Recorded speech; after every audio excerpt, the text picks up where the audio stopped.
नमस्कार शुभ संध्या मुरुपली आपण मानकु स्वागत करुछि ओडिसा रे। पश्चिम ओडिसा रे जारी रहिछि प्रचंड ग्रीष्म प्रभाव। कालबैशाखी प्रभाव रु उपकूल रे सामान्य आश्वस्ति। आज 43 डिग्री उपरे पश्चिम ओडिसा 7 सहरर तापमात्रा 44.5 डिग्री तापमात्रा सह बलांगीर राज्यर सबुठार उत्तप्त सहर। सेपरी टिटिलागढ़ रे 44 डिग्री, बौद्ध रे 43.5 डिग्री, झारसुगुड़ा रे 43.4 डिग्री, संबलपुर रे 43.4 डिग्री, भवानीपाटना रे 43 डिग्री, बरगढ़ रे 43 डिग्री, भुवनेश्वर रे 39.8 डिग्री, कटक रे 37.2 डिग्री तापमात्रा रेकर्ड करा जायछि। भुवनेश्वर ओह्लाई पारा नहीं मुख्यमंत्री श्री नवीन पट्टनायक हेलिकप्टर। विजु पट्टनायक अंतर्जातीय विमानबंदर बदल में झारसुगुड़ा वीर सुरेंद्र साय एयरपोर्ट अवतरण कला मुख्यमंत्री हेलिकप्टर। कालबैशाखी जो भुवनेश्वर ओह्लाई पारिनथिबा जना पड़ी। आज निर्वाचन प्रचार पर मुख्यमंत्री श्री नवीन पट्टनायक नुआपड़ा जिला खड़ियाल जाइथिले। निर्वाचनी सभार प्रचार पर निर्धारित समय खड़ियाल भुवनेश्वर अभिमुखे बाहरी थिले मुख्यमंत्री।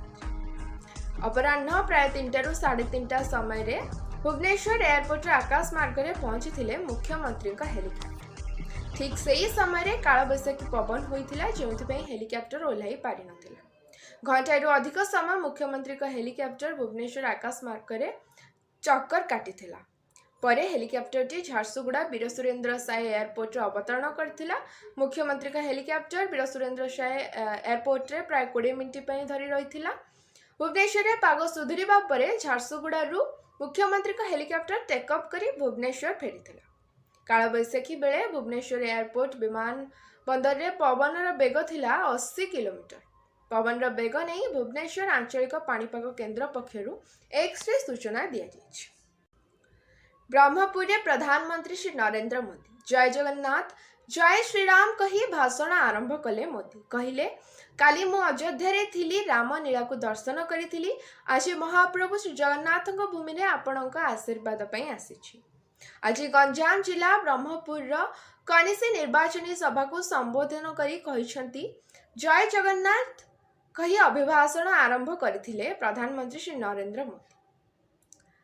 प्रधानमंत्री कहते जे ओडिशा धनी किंतु लोके गरीब। ओडिशा लोकंक गरीबी पाई दायी किए बोली से प्रश्न करथिले। कहिथिले हिंजिली रे नाही शीतल भंडार, केंद्र अर्थ पठाइबा सत्वे भी गाँ गुड़िकरे नाही भल रास्ता। 3.5 लाख कोटी रु अधिक ओडिशा को दिया जाउछि। से कहते जे 4 जून रे बीजेडी सरकार रो एक्सपायरी डेट। ओडिशा रे हेबो डबल इंजिन सरकार। जून 6 रे बीजेपी रो मुख्यमंत्री चेहरा सामना को आसिबो और 7 रे बीजेपी सरकार शपथ ग्रहण करे। आज पुरी श्रीमंदिर रे 4 घंटा पे बंद थिला श्रीजीव को दर्शन। संध्या 6 रु राति 10 जाए श्रीजीव साधारण दर्शन बंद थिला। महाप्रभु पैता लगी नीति एक गुप्त नीति होइथिबारु बंद रहिथिला साधारण दर्शन। द्वितीय भोग मंडप पूजा परे बंद करा जायथिला साधारण दर्शन। आज पे एतिकी। धन्यवाद। शुभरात्रि।